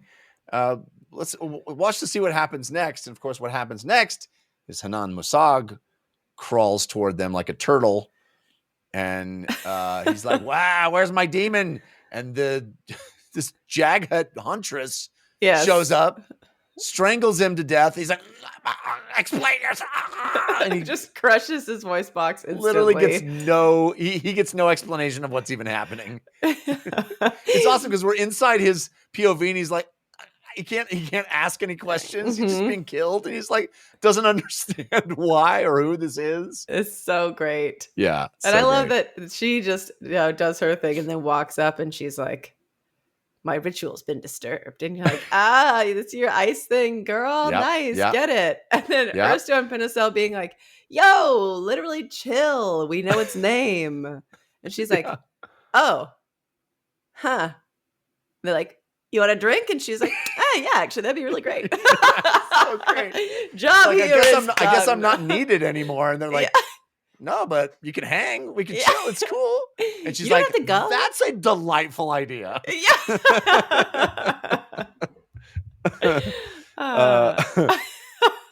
So funny. And all right, so then we are back to the soldiers. Still watching Masan Galani's gorgeous Tukas. And they are shooting bombs at Balm is freaking out. He thinks he's back in Aaron. They're shooting bombs. Sangalani is knocked off her horse, and Balm like lands on the ground. She lands on him, and he's like, "Yes, this is amazing. She landed on me. This is the best and most confusing day of my life." Yeah. So they're heading in toward the city. There's specifics of like how they're going to go in and what they're going to do. Hellion made a wrong turn, so they don't know where she is. Fiddler and Gessler and Cuddly, they're getting separated, but Fiddler's like, he'll figure it out. Let's just blow things up. Basically, I feel like every scene is them being like, this is what we're going to do. And then they do that thing and it works fine. And they're like, great, next. There's an awesome moment though, where they're like, okay, here's what we're going to do. We're going to blow up the front. Gessler's going to blow up the back. And he's like, well, Gessler doesn't know that we're going to do that. He's like, don't worry. Once he sees the front blow up, he's going to know to blow up the back. It's going to be fine. He'll figure it out. And then we cut over into the POV of this newly appointed Finad who's like 19 years old. Mm-hmm. And he's like, he's like, okay, here, let's doesn't know anything about munitions. Mm-hmm. Sees Quarles enter the hand. And he's like, why are they're running up with rocks and throwing rocks at us, which are clearly these explosives. Yeah. I just thought that was such a cool way to express that, where he's like, why are they throwing rocks at us? Oh, these dumb Malazans throwing rocks. And then of course the next thing he knows, he's like on his back. And he's like, I don't have a brain anymore. Yeah. The other thing I forgot about the detail of that, they're like, okay, we got one shot at this. And they're like, who's going to take it? Who's the best crossbowman? Like, we think you are, Fiddler. And they were like, but I'd give it to Korab. And they're like, great idea. And then it just goes from that Finad's perspective. And clearly the coral has missed, bounced, skewered through somebody's hand, which also went into somebody's head. It was like some crazy trick shot that happened. And he's like, what are these rocks doing? And then everybody blows up. It's like, yeah, Korab made a bad, good shot again. Yeah. And things went as planned. And now this kid's dead, which is sad. Yeah. That is sad. And Erikson always makes a point to do that, where it's like, we're rooting for the army. And we're like, yeah. All these characters we know, and they're blowing stuff up. It's awesome. It's like, oh, by the way, this young kid who just in the army got blowed up, and it's war as hell. Don't forget. Mm-hmm. And I always love that. I always appreciate that. Hellion is at a tavern. The bartender not having it. He's like, no, we're out. We don't have any. And she's like, you're not out. And she stamps, bangs her sword on the table, cuts herself in the ear. So funny. He's like, pin him up by his nostrils. And Sort's like, what? How? What do I do? He's like, she's like, I don't know, do it. And he's like, wait, did you say alcohol? We have alcohol. Sorry, I forgot to mention that. It's downstairs. Yeah. So then Icarium is walking through the streets of Letheris, and he runs into Taxilian, who's like, it's happening. Do it. Go, buddy. This is your moment. Nothing bad can happen. This is going to be awesome. So here, and this is what I was thinking of earlier with the Ratcatchers Guild. So Icarium walks into this building and he's like, memories come back. What a strange thing memories are. I now know what my purpose, nothing else matters. This is my stuff. Right. I've been here. I know this. I'm doing what I'm going to do. And he goes into this site. I wouldn't even say a building, but he goes to this site that he's Yeah. built, and all of the various pieces of this machine that Rautos Hivenar was trying to figure out in the miniature, which I think we cut back to him in a second, but I'll just pause, like sort of come to life. Yeah, we do pop back to him, but go ahead. But the thing I think is interesting is because they describe it as where Ikariam went into was the building that was formerly, it was that building that they knocked down earlier. Scale House. Scale House. And that, the thing I wonder about the Ratcatchers Guild, they did intentionally knock down Scale House because they're like, yes, this is a special building. They'd recognized clearly Yeah. these pieces of the machinery of Right. whatever this is. They like Yes. know. Right. Did the Ratcatchers Guild get Scale House knocked down intentionally because it would have done more damage otherwise, where all these other buildings are kind of falling down? Or did they have to knock it down in such a way that Ikariam would have access to it? Like, Oh, interesting. So they set it up for him to see it and find it? yeah, Interesting. I'm not sure. It just seems like the Ratcatchers Guild is now somehow attached to Ikariam, and I couldn't tell if it was like helping or hindering or happenstance. I would buy any of those explanations. I'd also buy the fact that it was just a coincidence that in that they found this thing or are investigating this thing, and then it also happened to be the one that Ikariam found first. Yeah, like they knew it was a special building, but they didn't Yes. necessarily know it was of significance to Ikariam. It wasn't conscious setup on their part, but they did identify it as being a big deal. Yeah. So I don't know. Any of those I would buy. It's plausible. Either way, he finds the machine. He turns it on somehow. Activates it. Yeah. It starts glowing this white fire. And then he slices his own body.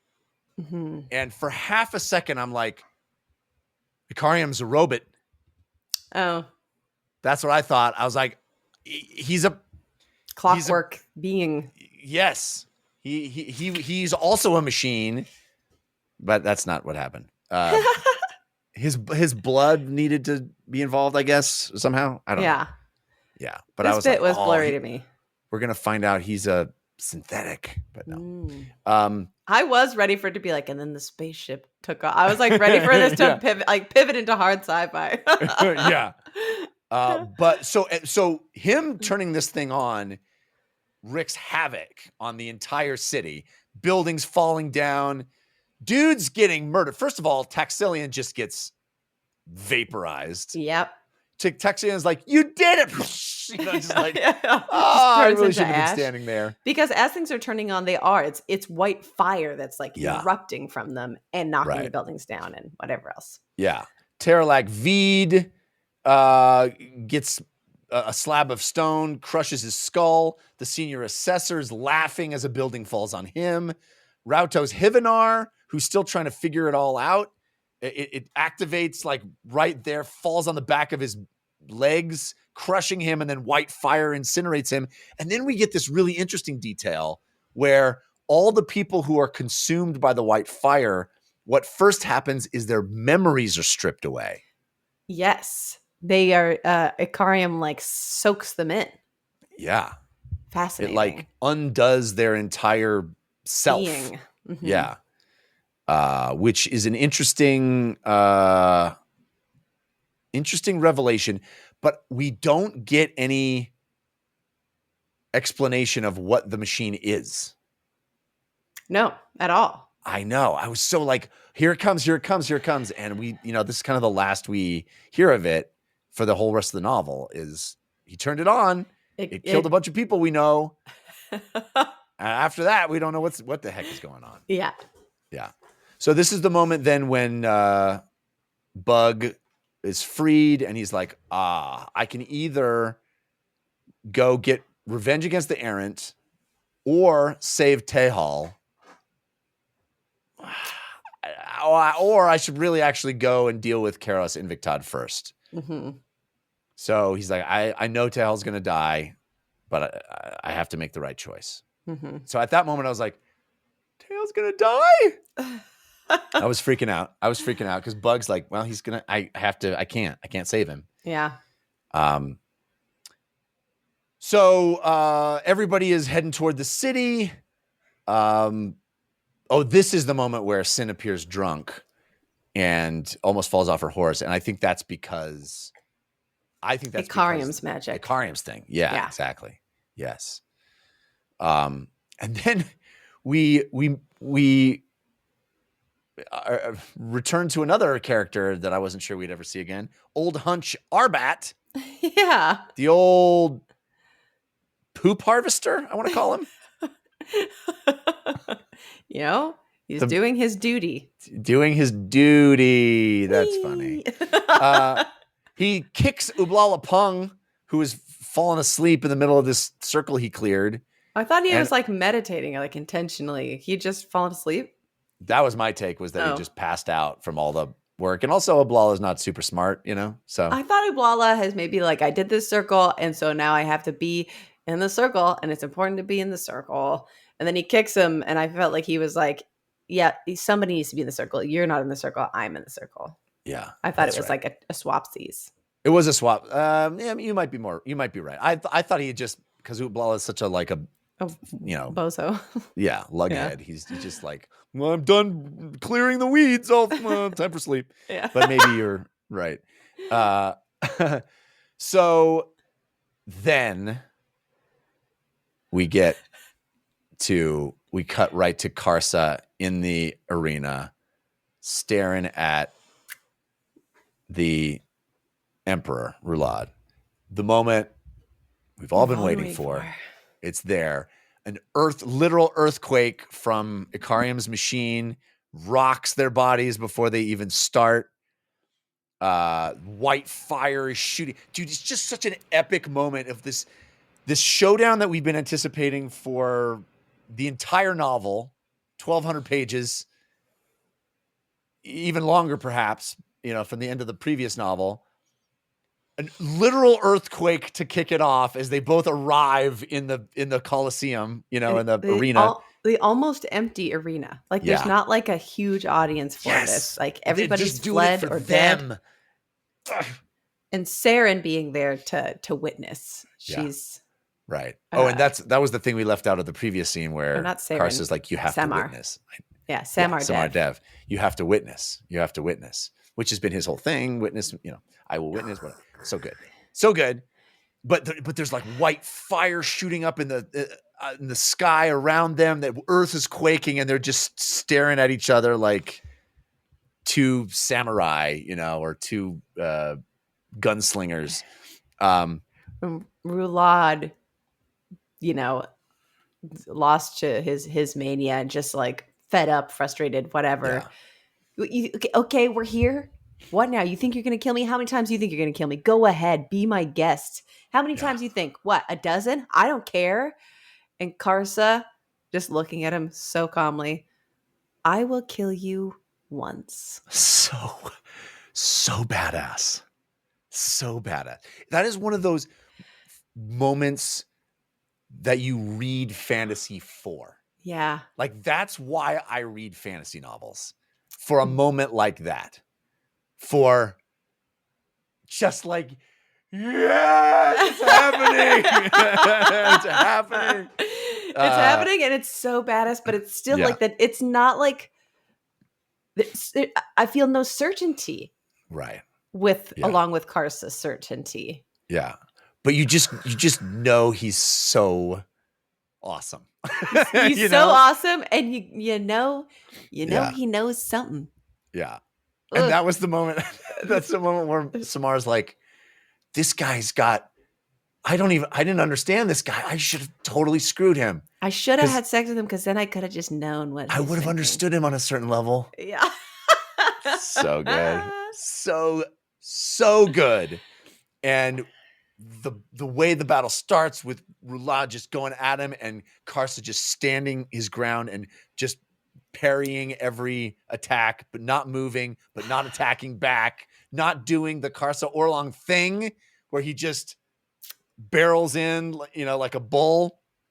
He's there, parries this, just bats it away with his hand, like picturing like the scale difference of Rulad, who like from wearing all the coins, he's like thickened up, but he's still, I'm picturing him as kind of like a slender little guy versus a comparatively slender little guy versus this hulking mass of Karsa, just Yeah. so almost uncaring about what's happening around him. It's badass. So badass. Oof. And literal fire in the sky as it's happening, just like epic, the definition of epic. We cut away to Karos Invictad, who's dragging Tehal's body. And by the way, when I heard the word body or read the word body, I was like, oh, he's dead. He's already dead. And it's like, no, he's still clinging onto life. I was like, oh, thank you. Keep clinging, buddy. And then he notices this rat in his office and he turns around and sees Brice Benedict wielding the Letheri sword, starts just slicing and dicing Karos Invictad. Just so handily and instantly ends him. Welcome back, buddy. Welcome back. We missed you, honey. Do it. He immediately rushes over to his brother, cradling his head in his arms, notices his different colored eyes. Ormley's like, we need a healer. And Brice is like, we got something better than a healer, bro. We got an elder god coming up in here. Yeah. It's great. It's great. Tehal's like, such the best line where he looks up and sees his dead brother holding him and he goes, does this mean I'm dead?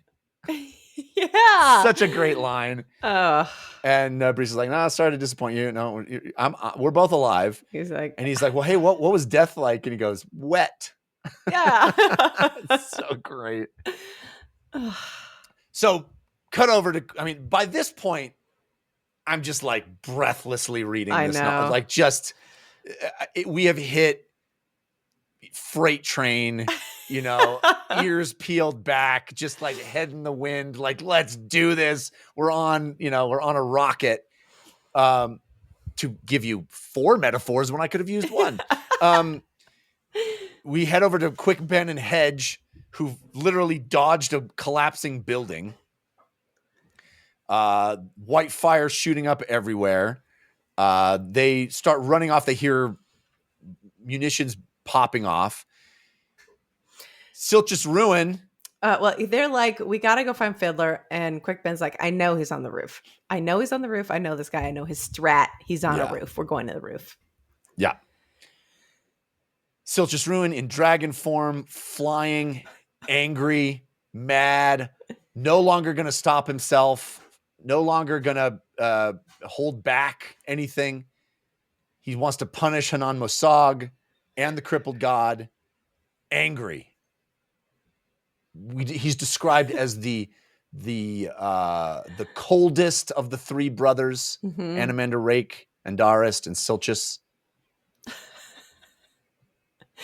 I just love this because if he's flying in and then it cuts back to the city and then like nobody's noticing this little speck growing in the distance, distance.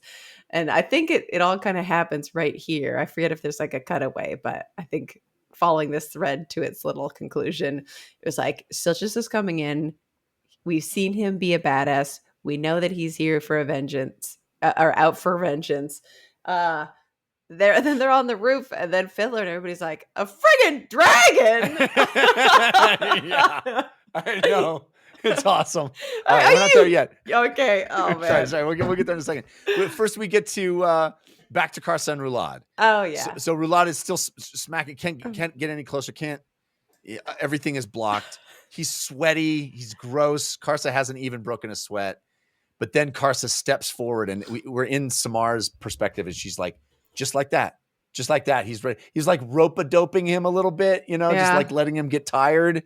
And then just steps forward for the first time. He's been standing his ground like a statue, just like batting it all away. And the guy's like, this sack of coins that's, slumped and tired and bloody. Wants him to end it. There's constant invitations from Rulad to be like, come kill me. Come kill me. Karsa steps forward finally for the first time and just starts attacking. You see the sword, the cursed sword, go through his thigh. Karsa uses that to his advantage because the hand now is stuck in his thigh, slices off at the shoulder. But of course, and I'm like, well, yeah, separate the sword from the body. That feels smart. But like somebody has had to have tried that already. Mm-hmm. That can't be enough. And of course, it is not. Samar knows. So great how in all those scenes leading up to it, Karsa was like, you'll know what to do. I need you there. I need you to do what needs to be done. You'll know what to do. And Samar's like, what? I don't even, what? And then in the moment, she's like, I know what needs to be done. Yeah. It's so rad. So rad. And I love the tension of that moment of Karsa stepping forward, stabs through the leg, and you're like, oh no. Like he let his guard open for like 1 second and then realizing it's this intentional thing. And he basically looks over and is like, you know what to do? That was the moment.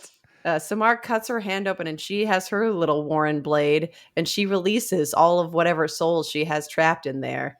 And they swirl around Karsa and he disappears. Such a rad cinematic moment where there's this huge buildup. There's fire in the sky. There's an earthquake. We see this fight. Stab. She cuts herself. Boop. And then it's just like quiet. And Brulad is just bleeding on the ground. And Samar is just standing there like, I hope that was the right thing to do. Yeah. You know? So incredible. So incredible. I love it. And I love actually that we don't have to wait long to learn what the heck is going on. Yes. And I love too how it is revealed what's going on inside the Warren is like we get Kuru Khan's POV. Mm-hmm. And Kuru Khan's been like chilling inside the dagger. From like, when he was like, Saren, I need your help. And she was like, as if ghost, and like trapped him. Yes. And he's been in there being like, should I become like the king of this place and just subjugate nah, I'm not going to do that. Not yet anyway. I'm just going to like stay cool and just like see what's up because I feel like something's going to happen in here. Incredible. So all of the souls sort of start pouring toward to the point where Kuru Khan is like riding this wave of souls. The cut on Saren's hand, what he didn't expect is it basically gave all the souls bloodlust. Yeah. And so they drove towards where Karsa was. It like controlled them because they all got like frenzied. He's riding the wave of other souls that grab Karsa and pull him through a portal. Yes. Then we cut over to Old Hunch Arbat and Ublala Pung, and he's like, Ublala, it's time for you to do that thing that I told you you're going to have to do. Mm-hmm. It's not going to be fun. And Ublala starts crying. He's like, I don't want to do it. And stabs Arbat. His blood starts pouring out, soaking into this consecrated ground that they've created. Mm-hmm. So sick, so awesome. It's great. And I forget whose POV it is, who's like feeling all of this happen. But they're like hoping that Karsa makes it through. And the will of the spirits as they go, as they're traveling effectively through this portal, the will of chaos, the crippled god's magic, is penetrating through the souls that are carrying Karsa wherever they're carrying him. They're trying to get him, and they're like, it's not going to be enough souls. We're going to fail. We're going to fail this mission. And it's the stabbing of old Hunch Arbat that effectively releases all of the souls that were buried, captured in those Azoth branches still in that back area, and a flood of additional souls bolsters Karsa's journey and still continues to protect from this chaos magic as they're driving forward. Incredible. Karsa shows up on the shore of the Crippled God's beach, which we've seen before with All and all of that stuff, where he's got his little sick tent that he hangs out in, you know. I love the Crippled God is basically like a Long Beach hobo. He's like all the dudes that live on, in tents in Southern California, basically. Yeah. Kuru Khan like understands that he's accomplish this. And then we get that awesome moment where we get the quote from an epigraph poem where he says, "We are done, and the sea, my friends, does not dream of you." Sick. So cool.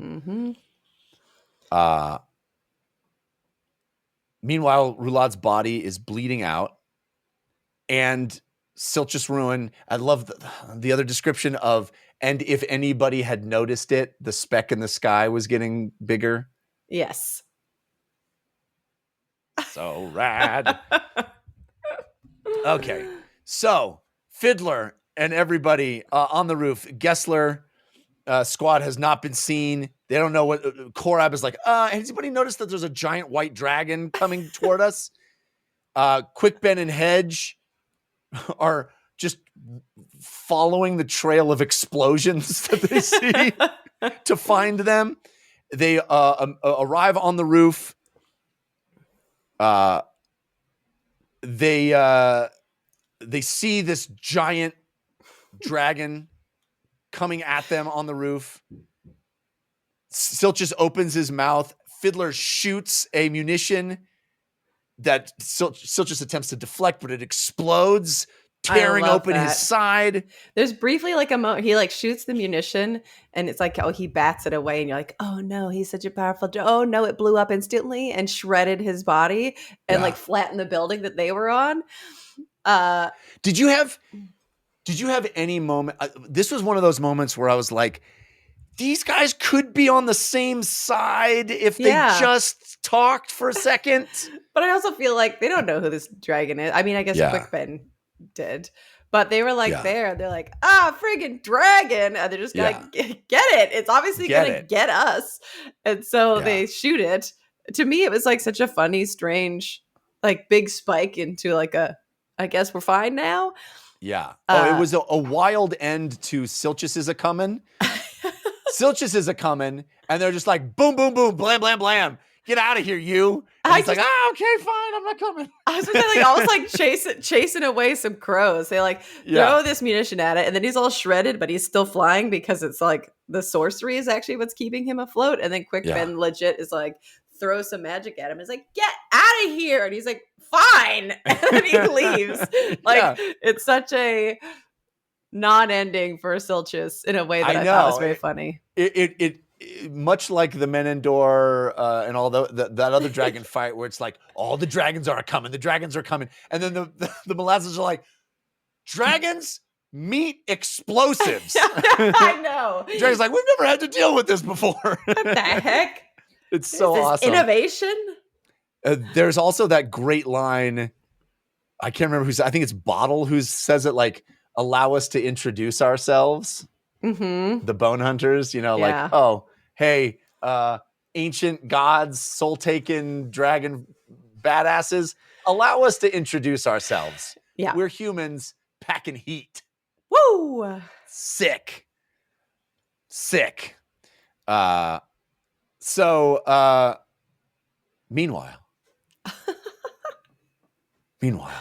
Saren, Pedak, and Trull have just had a lovely evening. I was like, where are you going with this? Right. I guess the spiders were watching them get it on. That was a funny detail where he's like, the spiders are in the corner, like, yeah, nice. Get it. Get it, lovebirds. I saw that, and part of me was like, is this like Magra or Israel Pust's wife like gonna appear and be like, that was crazy? That would have been hilarious. Where she's just like, bravo, kids. Wow, the world's coming down and everybody's got something to do. Yeah. And of course, Trull is, he's not going to stay over. He's like, I got to go, baby. I got to leave. Sorry, babe. I'll text you. I'll text you. Yeah. I'm busy next week, but like the week after, definitely. And she's like, don't ghost me. Nice. Nice. No, there's actually it's a moment of exquisite beauty where sorry. No, just kidding. No, I'm not kidding. It is beautiful. She says she says come back, and he says, I will. I can do nothing else. You have all there is of me, all that is left. And then she says, then I have all I need. Oh, Romance. Lovers. So Troll's out. He's gonna go find his brother. And we head over first to Brice Bedek's POV, and Tehal has been healed. He's like, so your manservant is an elder god? And he's like, you know what? I take anything I can get. That's such a great line. I love that. Such a great line. And they're like, hey, they're chanting your name. And Ormley, Bug is like, yeah, Ormley and Rucket have spent an inordinate amount of money to make them chant your name. It's like, oh, sweet. He's like, take me to see Janeth. I need to see Janeth. Make sure she's okay. Mm-hmm. Then, and doesn't Mail come in then and be like, we got work to do again? Yes. Yeah. Makes it clear that he's going to be magically assisting her recovery. That's right. Just like he did the first time. Yeah. Lestari Yill is watching the Letharies surrender to the adjunct. We see Sin laugh as Silchus Ruin gets blowed up and leaves. Love that. Which is pretty funny. It's a lot of Lestara going, did we do the right thing? Should we have done this? Mm-hmm. The Malazan army coming to save everybody? Or are we going to conquer them? But they hear the Lethari chanting two names, one savior and one emperor. Interesting. Yeah. And then we meet those two names, Brice Bedek and Tehal Bedek. Brice the savior, Tehal the new emperor. And is like, hey, hey Malazans, do you want to go? He's wearing like a bloody rag again. He's in the freaking palace. He couldn't just go there's pants. There's surely pants. And he's like, I've got my style, and it is. Towel. Yeah. I love it how Lestar is like, the guy in the bloody towel is the emperor. Because Brice is in a nice uniform. Yeah. He's in his Captain of the Guard uniform. Yeah. And I love this exchange between Brice and the adjunct, Tavor, where he's like, so you guys are here to mop up and then leave us to thanks for helping us with our revolution, but you're leaving right immediately after this. And she's like, I'm not sure. He's like, so are you coming in as conquerors then? And she's like, no, we're not. Yeah, well, he asked the question a leading way. He's like, are you coming in as conquerors? Because here's all the reasons strategically why that would be a really bad idea for you, right? That you know that you were going to say to me. That's what I thought.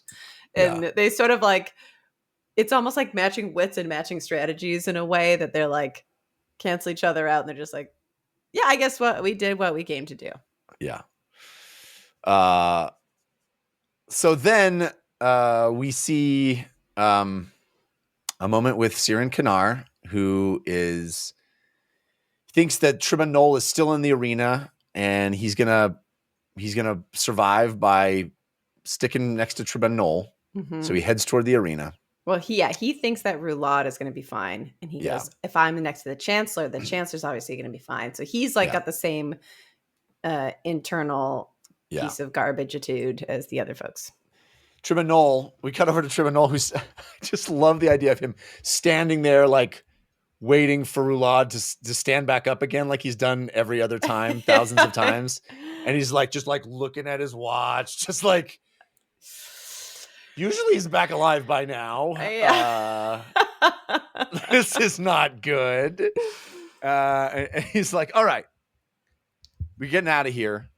I think Roulade is actually dead for the dead, not coming back. Mm-hmm. And he's like, Verat Ton, let's get back to the eternal domicile. Bring this witch with us. I don't know what her deal is. We're getting out of here. Mm-hmm. And he's like, you know what? I would love to take a minute to just go back and spit in Roulade's face, but no time. I'll get there. He's lying there, so I'll come back. I I'll get back here. All right, so then we jump back to the soldiers for a second. We have this kind of fun moment where Fiddler and Hedge get to reunite and be like, Hedge, you're alive. He's like, yeah, that's weird, right? It's cool. I'm alive, like flesh and bone. It's cool. And I like that Fiddler's like, God help us all. He's not immediately like, oh, hey, yeah, awesome, man. He's like, oh, not another one. Yeah. And then all of a sudden, a new group of Lethari soldiers come in through the side door. Hedge shoots one of them, and Tar shoots one of them. Somebody shoots one of them.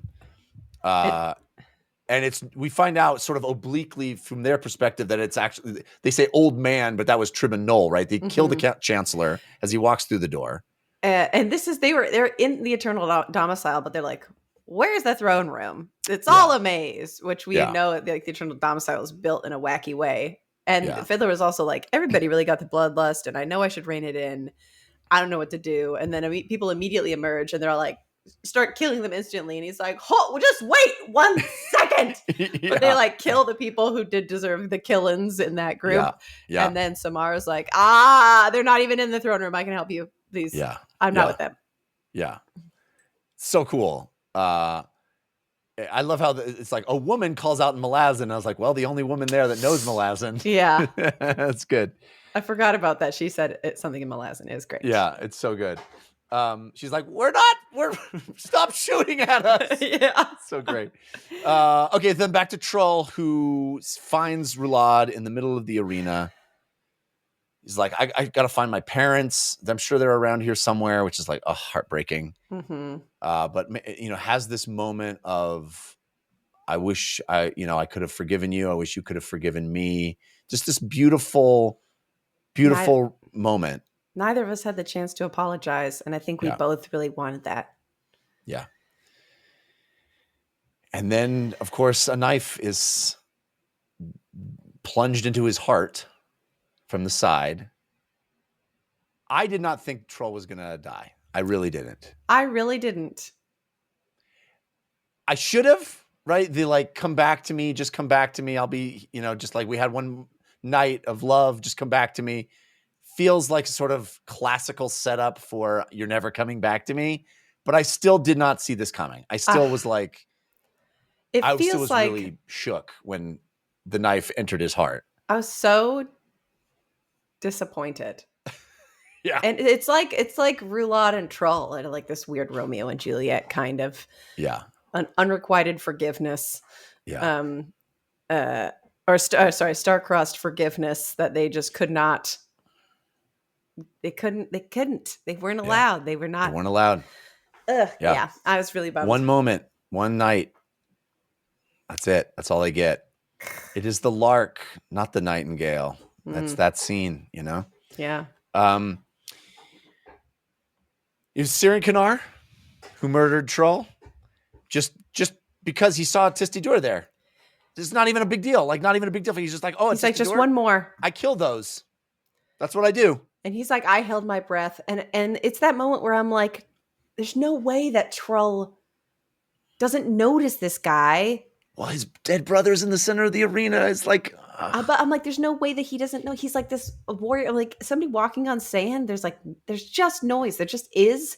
And then I think it immediately cuts to the errant, who's like, just little nudges. Oh, I know. And we know that he like dampened the sound. He like enabled that to happen. And I was like, you piece of trash. Dude, it's so messed up because even the way it's described, where it's like the errant's like, I guess I'm just what's the word? I forget what he says. Widowmaker. Like, I just make widows now. Yeah. Yeah. And we also see it through Hedge's POV or Fiddler's POV, but Hedge like knowing what this means, knowing who Trull is, knowing what this means. He just told Trull to go and get it on with his lady love, and now here he is dead. He's screaming no. He's freaking out. Fiddler doesn't understand like who this even is, what's going on. He does see, like, similarly with other people, like another eater, but then the clear emotion from other people Yeah. Basically being able to say like, this guy was better than anybody. This guy was he was the guy. He was the guy. And now he's gone. Yeah. And it wasn't like Brees. It wasn't, this is like one of those deaths where I'm like, I refuse to believe that anybody is like really dead, but it did feel more definitive than other ones in a way that's like his story does feel like it has concluded truly. Totally. I completely agree. Stabbing through the heart felt definitive. Except in that moment, it's so intense, and they're like, "No, this can't be. And Hedge is like, "Quickben, you got to do something. You got to be able to do something." And Quickben is looking to Fiddler, who was not a part of this, does not know this person, and he's like, "Hood owes me a favor. He owes me a favor." So it implies that he could do something about this, but it was unclear whether or not that was something that like a lever he chose to pull. I read that the way you're explaining it as well. I think it's not that. I think in retrospect, I think there's what's his name? Siren Kanar gets hit with the bolt, and Fiddler says, "This guy is going to survive," and Hedge says, "No, he's not." And then he turns to Quickben and says, "You should do something about it." Yeah. And I think what the deal is that it's not that Quickben can save Trull, it's that he can ensure that Siren Kanar suffers an eternal damnation. Like he says, Hood owes me a favor. And so what he asks him to do, Hood to do, is to torture Siren Kanar for all eternity. And they hear his screams, right? They hear. Oh, that was like, the favor was, I thought, I actually, you're probably right, but I did not register that because Siren's there and he like snaps his fingers and he's like swallowed by the sand. They hear his and they screams. hear screaming. Right. And I thought that was like weirdly like an aside. He's like, Hood owes me a favor. I could save this guy. Also, screw that guy. When I was first reading it, I was like, oh, thank goodness Quickben's going to do something to bring Trull back because Hedge wants it so bad. And in retrospect, I think it's Hedge wants the murderer of Trull to suffer and knows that Quickben can ensure that and make that happen. Interesting. And I think that's what happens. He gets swallowed up by Hood. Hood is like, I will take him. He's not even dead yet. Yeah. I'm going to take him and just punish him for this. Give him the worst possible situation. Yeah. Yeah. Yeah. And then we have that moment where the errant is like, I did that. I'm a baddie. I'm a maker of widows. You didn't have to, bro. I know that later you're going to reveal why you felt like you did, but Trull. Has he not suffered enough? I know. Ugh. All right. So we're super long. We got to get through this. Karsa, back on the Crippled Gods Beach, has another awesome moment. He pulls the cursed sword out of his thigh. By the blade. So he doesn't hold the hilt, which you can't let go of, right? Yep. Brilliant. I love that he walks over to the Crippled God's tent and just upends it. Yeah. Just flips the tent over. And the Crippled God's such a petulant little baby underneath. Just like, man, literally the rest of the book, he's just like, nah. Yeah, just crying. You didn't do it.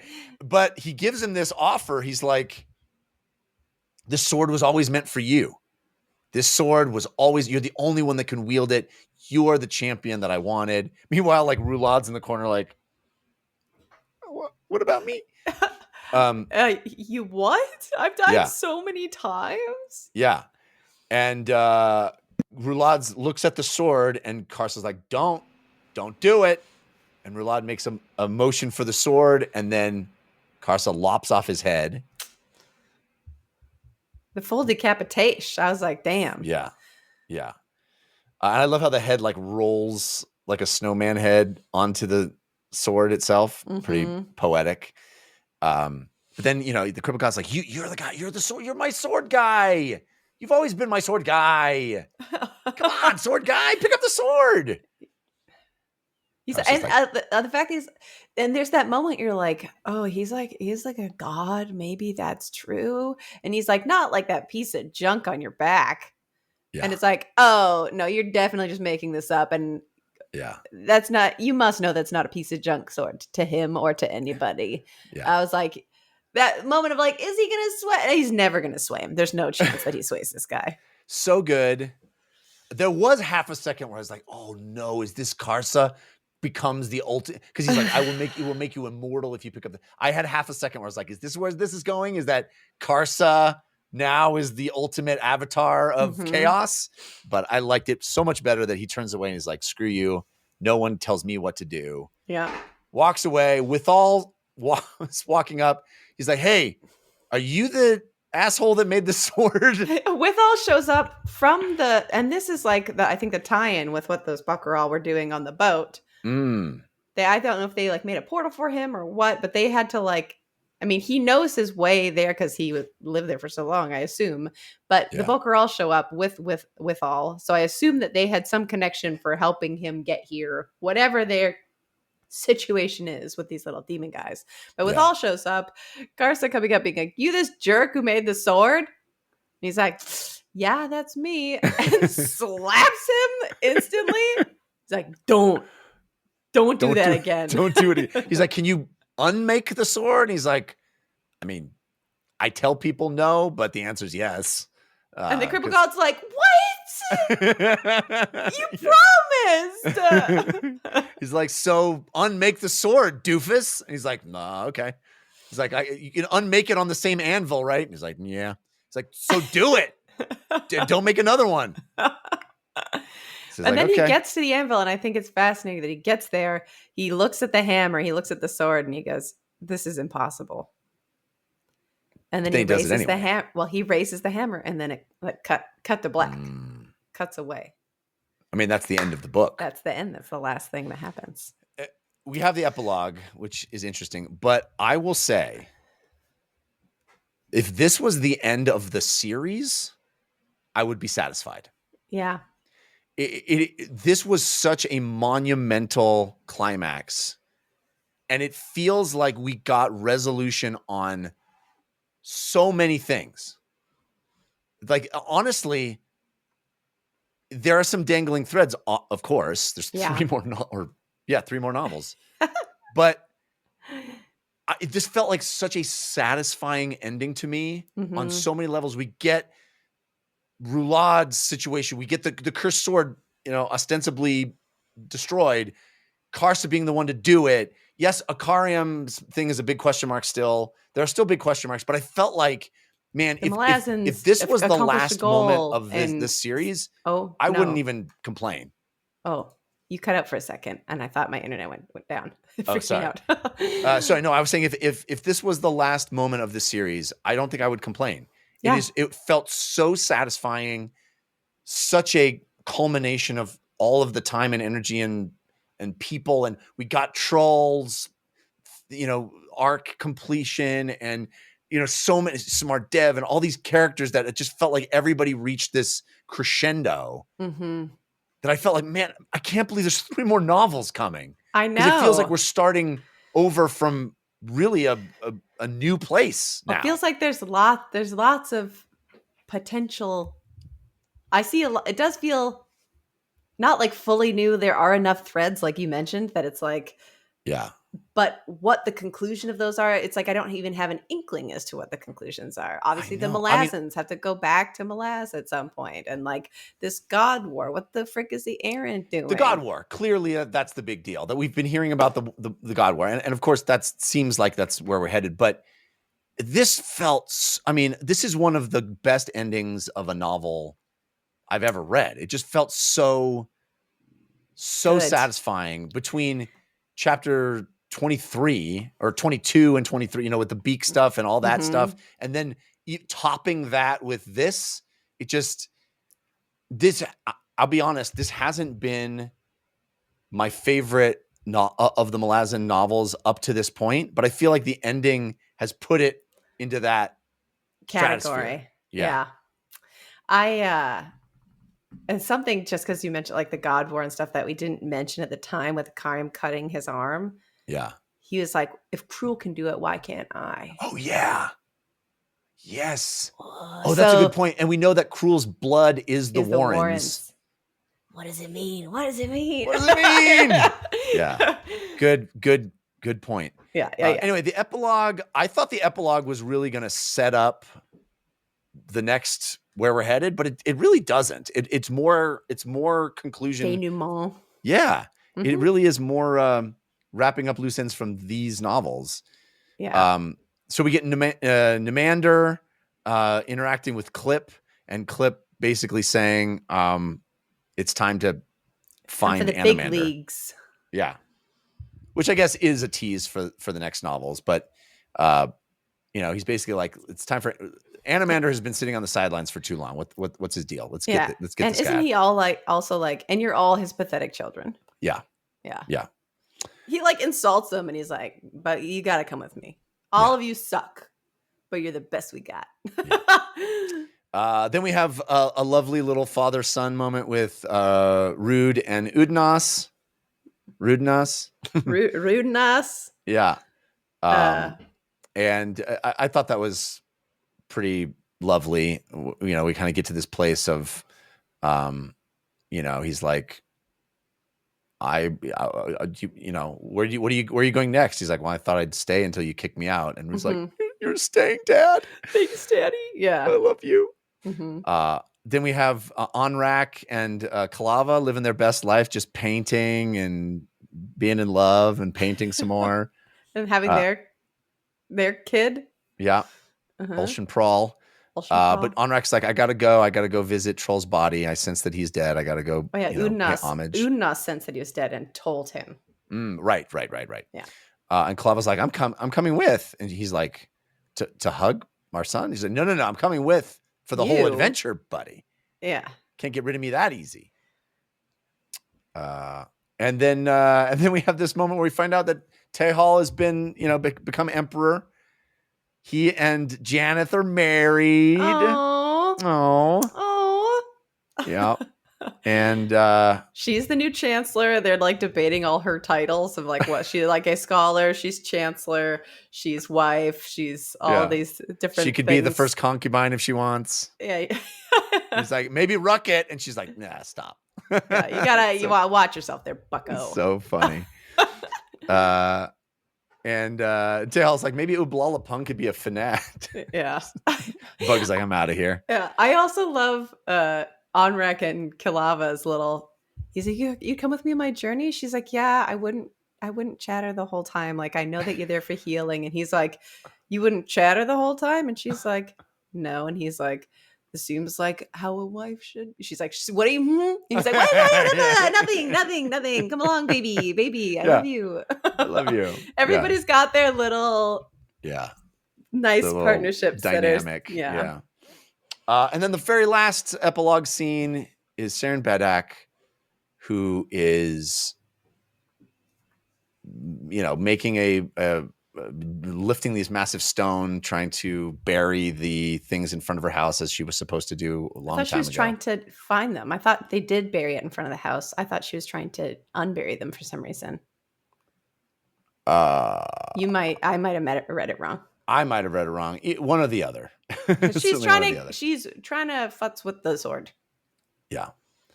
And then I think it's Bug who shows up, right? With old man, super strong. Old man, super workman strong. Hands. Yeah. Lifts the rocks off and is like, you gotta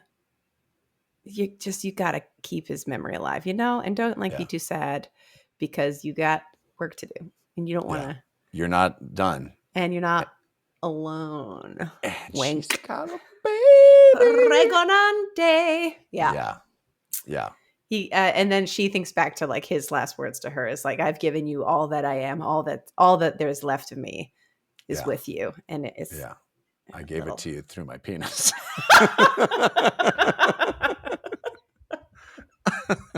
Sorry. That was terrible. Romance.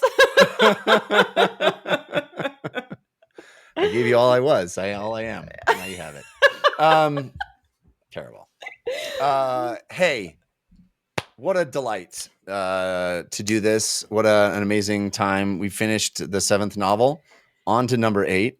I will reach out to Mr. Erikson and see if we can schedule our next chat. Hopefully he's available, and hopefully we can make that happen. We usually take a week off between books as well. So expect that, ladies and gentlemen, but hopefully we'll, in the next week or two, we'll have another discussion with Mr. Erikson. I'm saying that without even having reached out to him yet, but he's always been so gracious. I suspect we'll figure out a way to make it happen. And then we will start on book 8, Toll the Hounds, which I'm so excited about. Mm-hmm. We do have favorite quotes, but we also do. usually do updated favorite order. Do you I don't know how to do that anymore. I wrote mine down. I don't know how to do it anymore. It was easy with 5 books. 6 7, books. now I'm like, I don't know how. You must. Because like I said, this book for me, I think part of it was like we did it during the holidays. It was a very kind of stop and start reading experience. Mm-hmm. And my only criticism with this book is that I feel like we get Karsa and Ikariam where they need to be really early, and they're in this holding pattern. It's building and building and building. It's building, but I don't know. Maybe it was like I said, the staccato manner with which we read this one, but it feels like it felt to me like really kind of spinning our wheels a bit with those characters in particular. Like there's a lot of other stuff going on that's interesting, but those characters, I'm like, yeah, they're still waiting. They're still waiting. They're still waiting to fight the Emperor. They're still waiting. Of course, that payoff is so awesome. And I'm like, those last 3 chapters, easy favorite chapters. 100%. But overall book, my order is at 5, 2, 7, 6, 4, 3, 1. Is that helpful? 5, 2, 7. Okay, so that's pretty high. Pretty high. Third. But those last couple chapters, like because I feel like the balance of them. Yeah. They're so good. It could be in my 3rd or 4th position, but like those last chapters carry so much weight that it really cranks it. But holistically, I think my holistic experience was still more enjoyable with 5 and 2. 5, 2, 7. I could buy into that. 5, 2 are still like 5 is Midnight Tides, right? Yes. Midnight Tides, I think, is still my favorite of them. Yeah. Which is wild because I think for most people that's pretty low on their list. I think that's the sense. The general sense I get is that among the community, Midnight Tides. But I love that novel. I loved it too. I think this one might be as high as you're saying for me as well, just because of I think it might have. I mean, all the books have such great endings. He's so good at endings. Yeah. Endings are hard, and he's so good at satisfying endings, especially in fantasy, where we talk all the time about how series tend not to have endings. Yeah. Because it's like, it's a to be continued. It's a to be continued. It's a to be continued. His books always have endings, which is really awesome. I can't do it. I don't know. I'll take your line. We'll call that the group ranking. The official book club ranking. All right. I have a couple of fun quotes. Do you have stuff? I only had queued? 2 that I grabbed. I think this is my week to just be like flying through, and so I don't have that many. Okay. And mine are all like pretty short. Okay. So this is one of Tehal talking with Karos and Victod, of which there were lots of like bigger sections, but I really liked this little guy. Mm-hmm.